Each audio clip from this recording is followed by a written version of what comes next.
Credit card سے قسطوں پر خریداری کا حکم. محمد مطلوب میرٹھ. کریڈٹ کارڈ سے کوئی سامان موبائل وغیرہ قسطوں پر خریدنا کیسا ہے؟ جائز ہے بھائی، جائز ہے.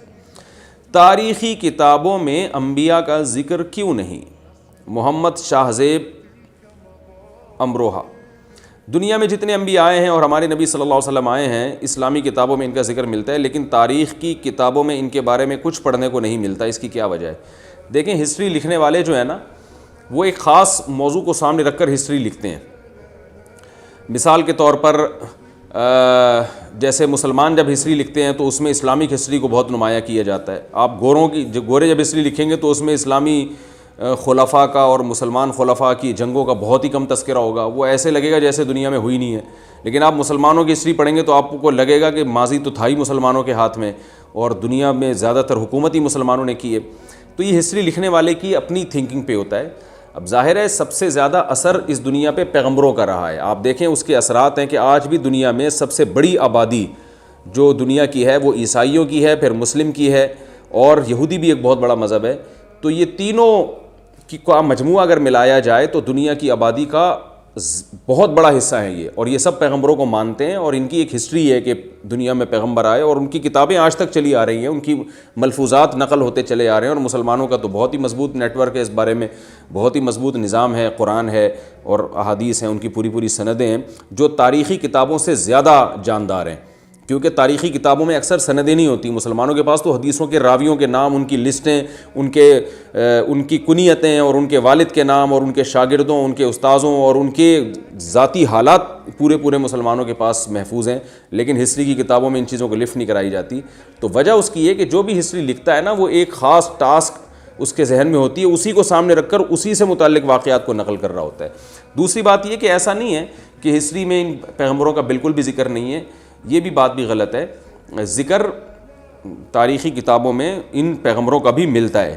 ہاں، یہ کہہ سکتے ہیں کہ بہت زیادہ وہ تذکرہ نہیں کرتے، اور بعض کتابوں نے تو بالکل ہی ذکر نہیں کیا ہے. ایئر ہوسٹس کا شراب پیش کرنا. عبد الرحمن صاحب سیالکوٹ سے پوچھتے ہیں، ہمارے بھائی بہن جو ایئر ہوسٹس میں کام کرتے ہیں، اگر انہیں غیر مسلموں کو شراب پیش کرنی پڑے تو ان کے لیے کیا حکم ہے؟ بالکل حرام ہے، بالکل جائز نہیں ہے. شراب کی پیشکش سے 100% انکار کر دینا چاہیے. مسجد کو دیا ہوا کھیت واپس لے سکتے ہیں. محمد عمران احمد یو پی سے. میرے دادا نے ایک مسجد کو کھیت دیا تھا، اس کے بعد دادا نے خود اپنی مسجد کو تعمیر کرا لیا، تو کیا وہ کھیت دوبارہ اپنی مسجد میں لینا جائز ہے یا نہیں؟ بھائی، جس مسجد کو وقف کر دیا نا وہ کھیت، تو وہ مسجد اس کا مالک بن گئی ہے. اب اسی کے مصارف میں وہ کھیت وقف ہوگا.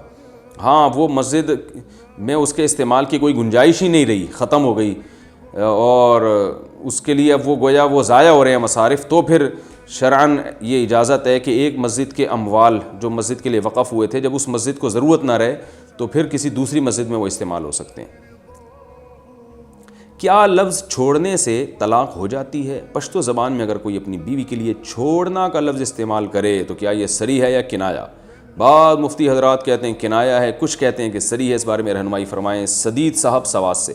دیکھیں، پشتو زبان میں طلاق کے الفاظ جو استعمال ہوتے ہیں تو یہ پشتو اسپیکنگ مولانا صاحب اس کا صحیح جواب دے سکتے ہیں، کیونکہ لغت جو ہے نا، لغت میں کون سے الفاظ کس زبان میں کس لفظ کے لیے وضع کیے گئے ہیں یہ اہل زبان زیادہ جانتے ہیں. تو میرے پاس اگر کوئی طلاق کا مسئلہ آتا ہے کہ سندھی میں کسی نے طلاق دی ہے تو میں ان علماء کی طرف اس کو بھیج دیتا ہوں جو اندرون سندھ میں ہیں یا سندھ میں ہیں، جن کی زبان مادری زبان سندھی ہے، وہ اس کا جواب زیادہ اچھا دے سکتے ہیں. کسی نے بلوچی میں طلاق دی ہے تو وہ پھر میں ان علماء کی طرف بھیج دیتا ہوں جو بلوچستان میں، جو بلوچی سمجھتے ہیں. جو بروہی میں طلاق دے رہا ہے، تو اگر کوئی پشتو میں طلاق دیتا ہے تو میرے پاس ایسا کوئی بھی مسئلہ آتا ہے تو ہمارے جامع میں جو پٹھان علماء ہیں، پٹھان تو ہم بھی ہیں لیکن ظاہر ہے پشتو میری مدر لینگویج نہیں ہے، تو ہم چونکہ انڈیا میں رہنے کی وجہ سے اردو اسپیکنگ بن چکے ہیں، تو وہ جو سچی مچی کے جو یعنی پٹھان سے میری مراد جن کی مدر لینگویج پشتو ہو، ان علماء سے آپ پوچھیں، وہ جو کہیں گے وہ جواب آپ کے لیے قابل اطمینان ہوگا. اگر ان کی رائے میں اختلاف ہو رہا ہے تو پھر یہ دیکھیں کہ جو عرف کو زیادہ سمجھتے ہیں نا اس کی رائے کو فالو کیا جائے گا، کیونکہ طلاق کے مسائل میں عرف کا بڑا گہرا تعلق ہوتا ہے. تو وہ علماء جو عوام میں گھومتے پھرتے ہیں پشتو میں، پشتو اسپیکنگ میں، جو عوام کا عرف جانتے ہیں، ان علماء کی رائے اس معاملے میں زیادہ معتبر ہوگی. ان سے مسئلہ پوچھیں آپ، یہ وہ اخپل طریقے سے آپ کو بتائیں گے انشاءاللہ.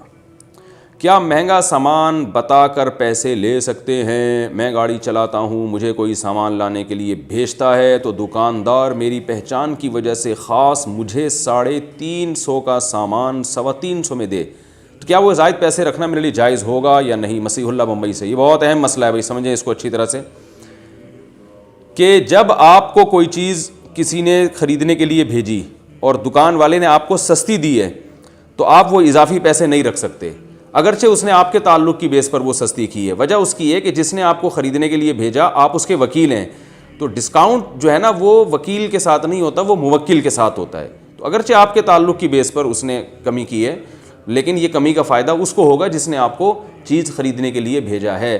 تو دکاندار سے آپ صاف لفظوں میں کہہ دیں بھائی چیز جو ہے نا جتنے کی ہے اتنے کی دو، تم الگ سے مجھے 50 روپے پکڑا دو، تمہاری بڑی نوازش ہوگی. بیوی کو سدھارنے کا طریقہ. میں اپنی بیوی سے بہت پریشان ہوں، وہ اکثر ذرا سی بات کو لے کر جھگڑا کرتی ہے. ہم ماں باپ سے الگ رہتے ہیں، شادی کو 5 سال ہو گئے ہیں اور 2 بچے ہیں، باقی سب سے اچھی رہتی ہے لیکن مجھ سے ہی جھگڑا کرتی ہے. اس بارے میں رہنمائی فرما دیں. جاوید خان بمبئی سے. بڑا ٹپیکل قسم کا سوال پوچھا ہے آپ نے، بلکہ ٹیکنیکل قسم کا. بھائی اگر آپ کے پاس کوئی ایسا طریقہ ہو تو آپ پلیز مجھے بھی بتائیے گا. یہ تو وہ ایسی چیز ہے جو گوگل بھی نہیں بتاتا. اگر آپ گوگل پہ لکھیں نا بیوی کو قابو کرنے کا یا سدھارنے کا طریقہ، تو گوگل میں ایرر آ جائے گا یا پھر آئے گا کہ بھائی ابھی تک ہم ریسرچ کر رہے ہیں، اگر آپ کے پاس کوئی طریقہ ہو تو پلیز ہمیں بھی بتائیے. تو جاوید بھائی بس کیا کہہ سکتے ہیں، محبت سے کوشش کریں سدھارنے کی، اور میں اس بارے میں کچھ نہیں کہہ سکتا. ہر ایک کے حالات مختلف ہوتے ہیں. آخری حربہ ہے کہ پولیس کو بتائیں پھر آپ، ٹھیک ہے نا، کسی بھی طریقے سے اگر نہیں سدھرتی.